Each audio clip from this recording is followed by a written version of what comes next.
Welcome back to Gibbo MMA. We are doing a sunrise review of UFC Noche and Canelo Alvarez, Terence Crawford. It's about 6:30 a.m. here in Australia on the East Coast. Got the sun blaring in my face, but it's an absolute beautiful morning and super pumped for this. First time doing an outdoors review. And if you want to know the location of where I am, comment, send me location. In brackets, Habib boys. Send me location. I'm in a beautiful beach town here in New South Wales. People out there fishing.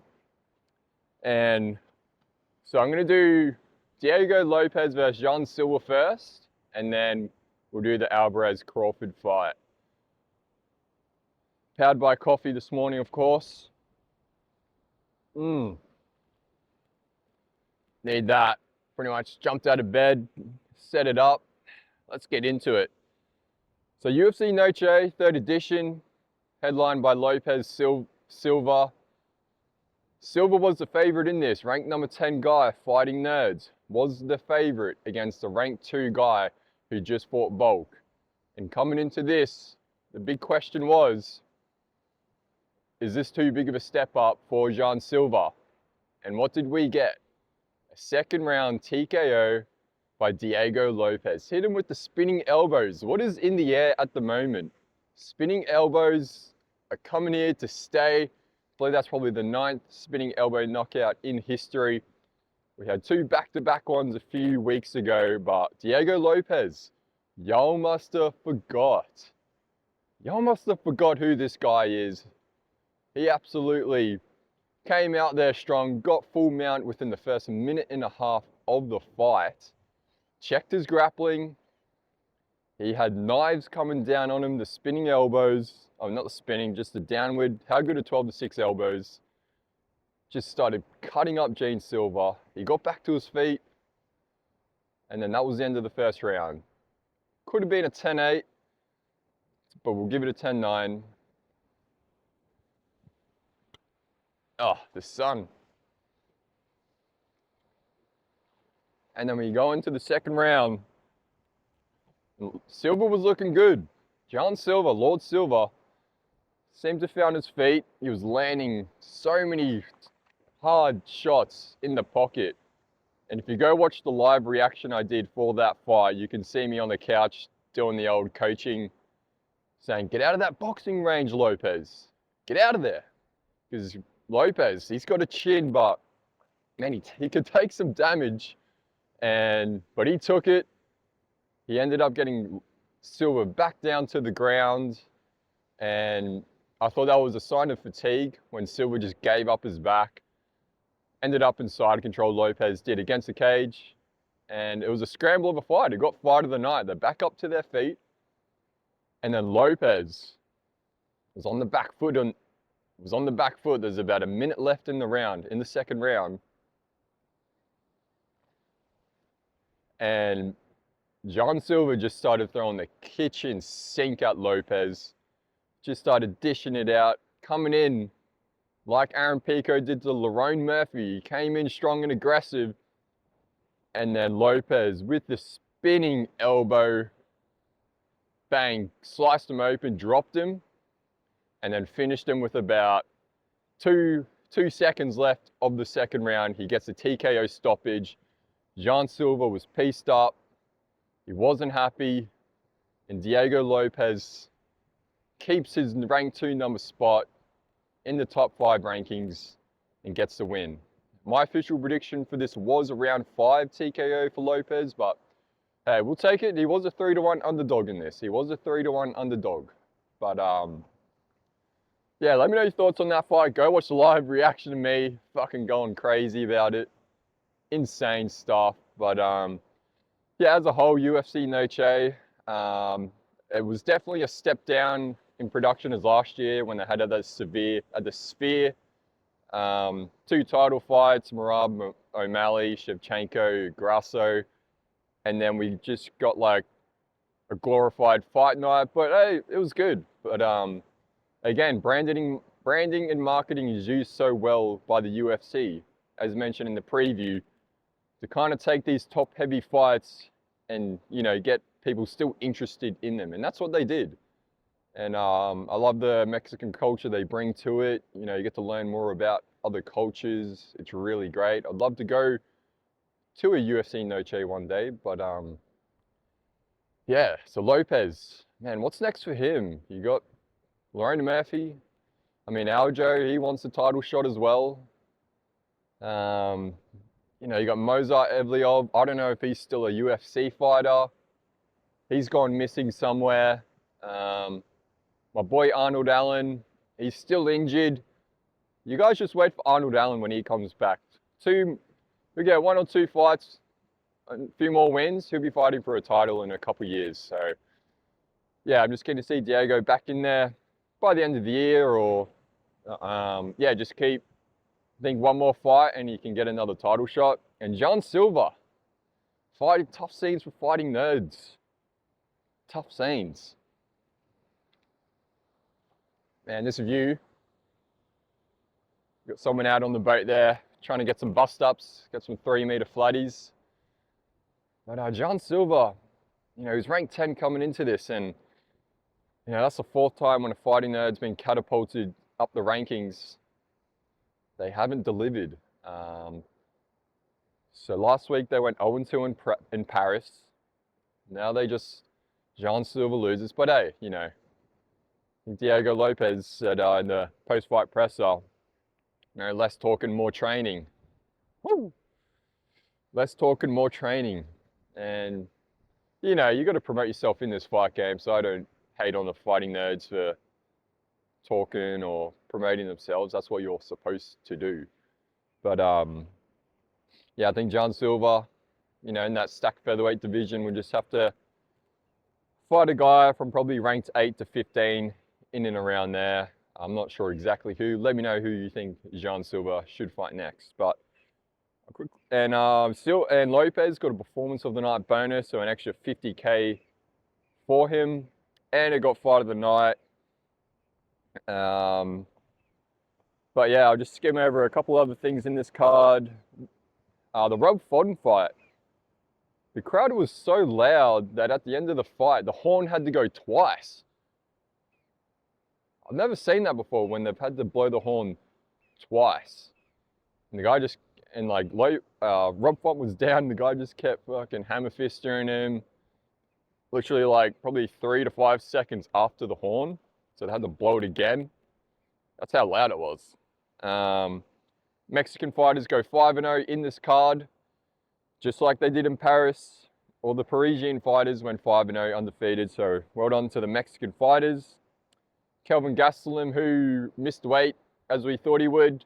Yeah, came out there. He's got pretty fast hand speed for a big guy. But yeah, I think there's just an ill-disciplined approach to his game still, not making weight, because you can see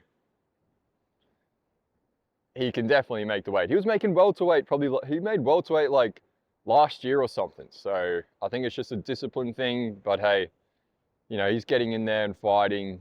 But as far as a professional standpoint, if he didn't have that fight with Adesanya, and he's in the Hall of Fame now because of it, I wonder if he would still be in the UFC, just with all the weight issues he's been having. But he's always an entertaining guy. But he gets the win. It was a fun fight. Trying to think what else happened on that card.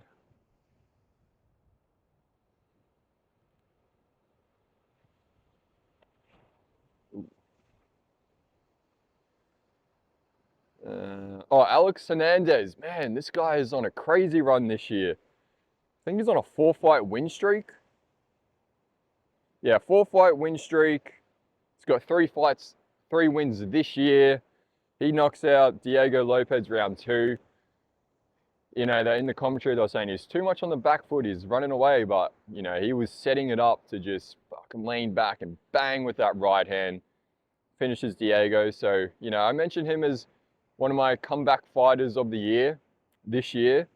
He's got 3 wins this year, 2 via knockout, and really happy for the guy, because he's 10-7 in the UFC, but man, we thought this guy, you know, was a top 5 sort of lightweight, but he's looking to get, he called out Michael Chandler, that's right. What a smart guy. He calls out Michael Chandler. That'll be a fun fight. Great call out, and to get a ranking spot. So well done to Alex Hernandez. Really cheering for this guy. Really cheering. Whoa. But yeah, I think I'll leave it at that for the Noche, because this boxing event that happened just yesterday was ginormous. Live on Netflix for free.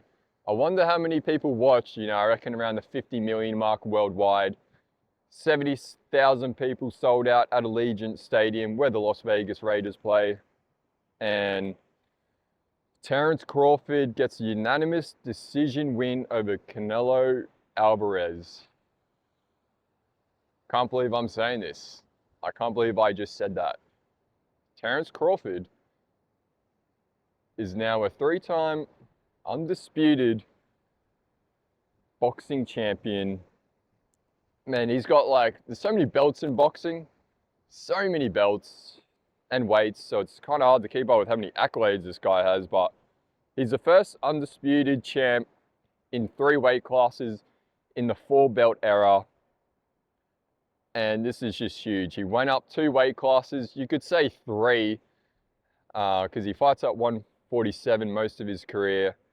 And then he had 1 fight at 154, and then he's jumped 2 weight classes to 168 at super middleweight. And we're trying to find comparisons in UFC terms, what this fight was meant. And I heard, you know, it's hard, it's a bit apples and orangey, but prime Jose Aldo versus prime George St. Pierre, to kind of give you a feel. It's not a direct comparison, but just to give you a feel of like 2 guys at the top of their game, the weight difference, someone jumping up. And it made me think, like, can you jump up weight and handle it better in boxing? Because if you do that in MMA, you know, the bigger guy can just lay on you, out wrestle you, manhandle you.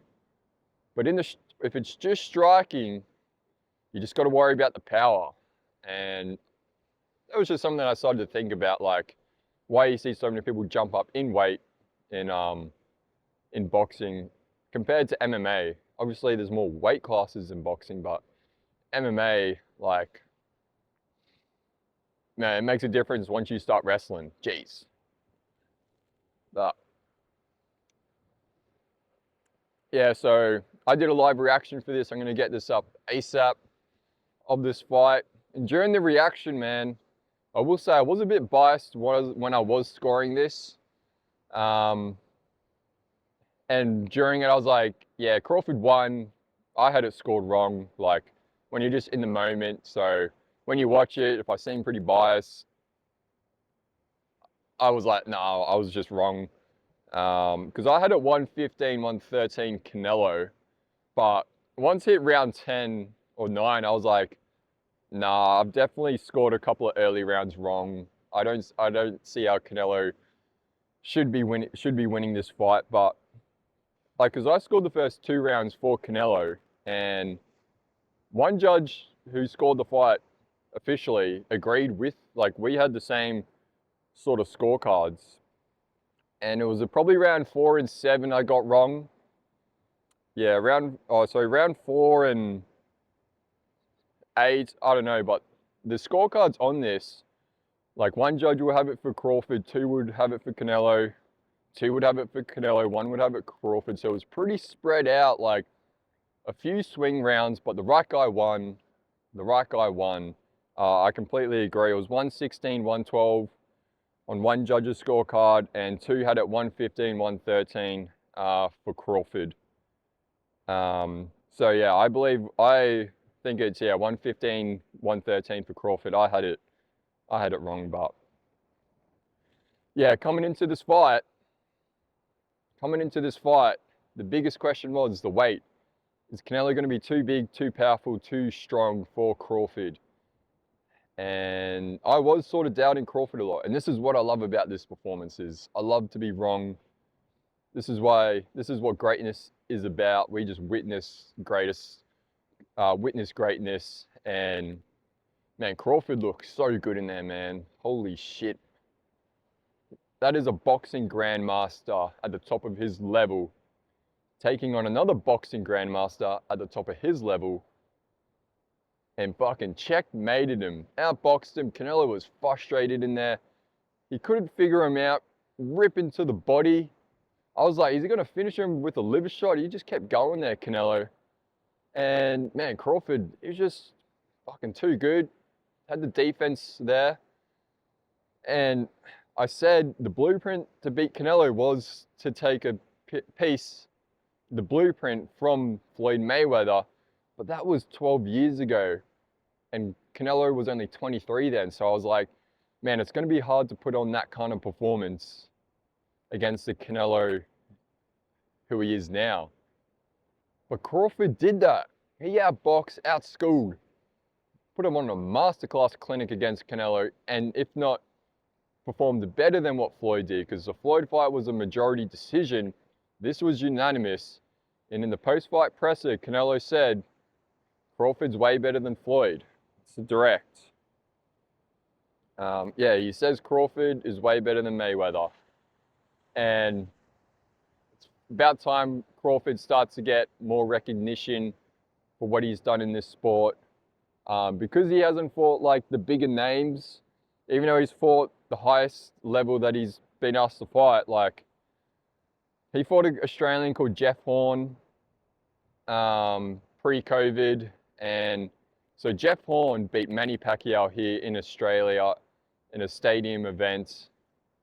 He beat Manny Pacquiao, and then from there he fought Terence Crawford and got stopped in the ninth round or so. So I think Terence Crawford would have been unhappy because the big name was Manny Pacquiao. There was a big money fight, but the Australian caused a huge upset, beat one of the greatest of all time, Manny Pacquiao, got in there with Terence and just got schooled. But yeah, super proud of the Australian, but that's just been unfortunate for Terence, for like these big name guys like Errol Spence, Sean Porter, like the big names he's fought. I'm sure there's plenty of others, but he's 42-0. He's catching that Mayweather 50-0 record. Can he catch Mayweather's undefeated record and shut that guy up who calls himself TBE, the best ever? And I believe, you know, he's 37. I don't think he will. I'd love to see it. I just think, you know, Mayweather did fight McGregor to get that 15-0 record. And, you know, Conor was making his boxing debut. So maybe Crawford could do that. Crawford did walk out to Ilia Toporia's walkout song. And when asked about it in the post-fight presser, the Mac Life, the great man that asked it, said, oh, you know, Ilia walks out to that song. And he was like, oh, really? Oh, I didn't know. It was just because of the Mexican theme. But I don't know. We could see Ilia Topuria versus Terence Crawford. I believe so, because I believe Terence knew what he was doing. He shook it off like, nah, I got no idea who this guy is. And that song, like, everyone knows when they hear that song, Ilia Topuria walkout song. So when Terence did it, you know, UFC was promoted, Zuffa Boxing, Dana White was promoting this fight. They would have all been going, ooh, are we going to see a Mayweather, Conor, Crawford, Topuria fight in the future? And man, that would be awesome. Get that shit on Netflix, Ilia Topuria, because they'll be around the same weight. There was kind of the same weight. Ilia Topuria, one of the best boxers in the UFC, vicious knockouts. And man, I love people going on their morning hikes. Fuck. God bless Australia. Just got to take it in again. This is amazing here. Wow. But yeah, Ilia Topuria versus Terence Crawford. Book it. Yeah, so the right person won. But my thoughts when this fight first got announced, and to go back on my TikTok, scroll through, and these two guys were sitting at a dinner table with Turki El Sheikh having dinner at arm's length reach away. And I did not like that. I was like, fuck, this is just a money fight. You know, two best friends getting in there, making a deal. But that didn't show in the ring. This fight was back and forth. Man, they were putting it all out there. Terrence took some shots, man. He took some clean Canelo shots. Ate it like a champ that he is. But I did not like it when this fight got announced, because people were saying Canelo was dodging people in his division. Dodging people. And then this came up. He didn't even want this fight with Crawford. Kind of dismissed it. Because I believe Crawford was on Joe Rogan a few years ago asking for this fight. And Canelo sort of dismissed it, if my recollection's correct. But then Turki Al-Sheikh dropped the big fucking money bags on the table and said, you do what you're told. And the fight got booked. And we're here now, and I'm reviewing that fight now. So full circles. So, but yeah, my integrity for the sport, you know, the fights that meritocracy speaking, I didn't like the fight announcement. But now that we're here, I'm glad it happened. I'm glad they spent all this money promoting it. And we got to see and witness one of the greatest boxing victories of all time. Because I said that if he goes in there and beats Canelo, this could be one of the greatest boxing victories of all time. So, and that's what we got to see. And just some notes from the post-fight presser.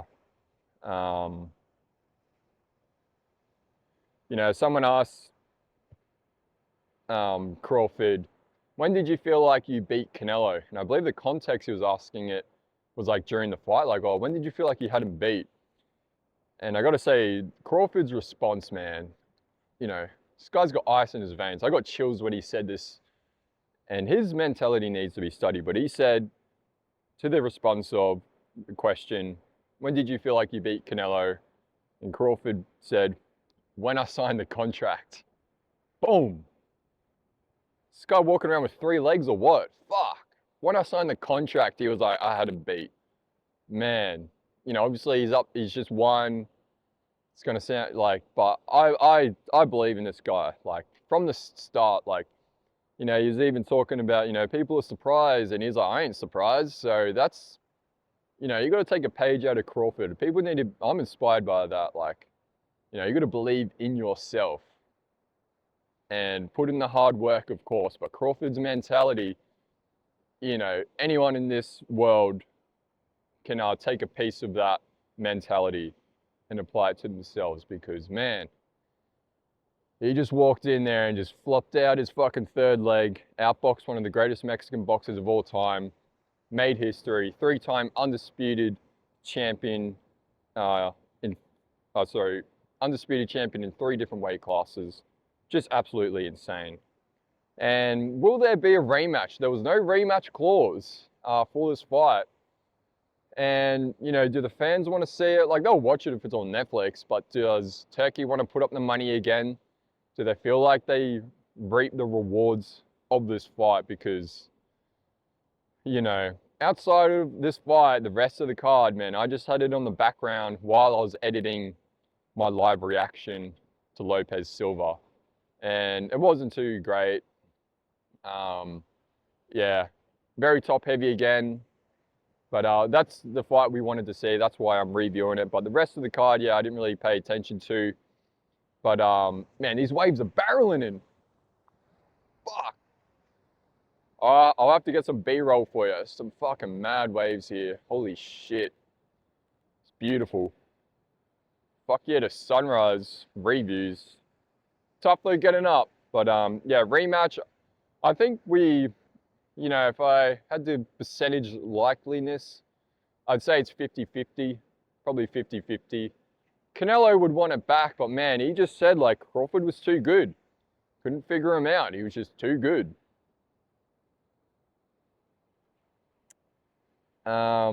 You know,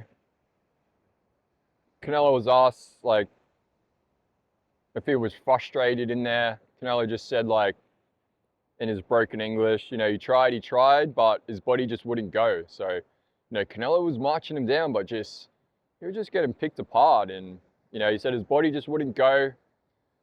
He's got a lot of fight mileage, Canelo. He's got, you know, 60 plus professional fights. He turned pro when he was like 15 years old.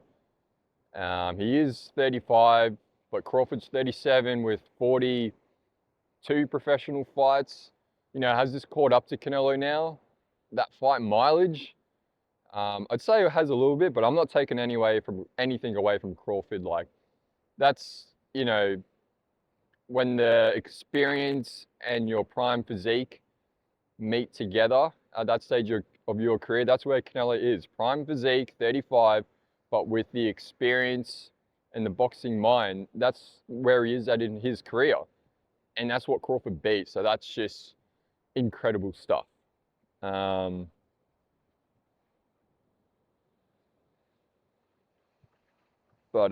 Yeah, Crawford was an underdog in this fight, proved everyone wrong. And that's just what makes this victory even better. But yeah, let me know your thoughts on the fight. I'm going to get the live reaction put out hopefully today as well to this fight. Man, it's a long fight, you know, 12 rounds, 12 rounds, 3 minutes. You know, it's a long fight, boxing, it's a marathon. And yeah, I think I'll leave it at that. Yeah, let me know your thoughts on the fight. Would you like to see this fight again? Drop a comment, send me location. This location here is just stunning. Like, there's sand dunes in the background that way. Looks like Dubai. Yeah, just stunning place where I am. But yeah, that's the first sunrise review. Will I be doing more? I'll try, but man, it's a tough gig waking up straight away. Made the coffee, came out here, but well worth it though. This sun is beautiful because you got to go early to miss out on the wind, and it's a prime morning, barely any wind right now. Because sometimes it's unfortunate, it's just blowing a gale at you. So I got pretty fortunate this morning, but hope you guys like this review. Subscribe, go follow the socials, but I appreciate you, whether it be a million or one. I see you, and I'll see you guys. We've got a week off UFC, a week off now, and then we return to UFC Perth, so I'll see you in the preview on that. But yeah, have a good day.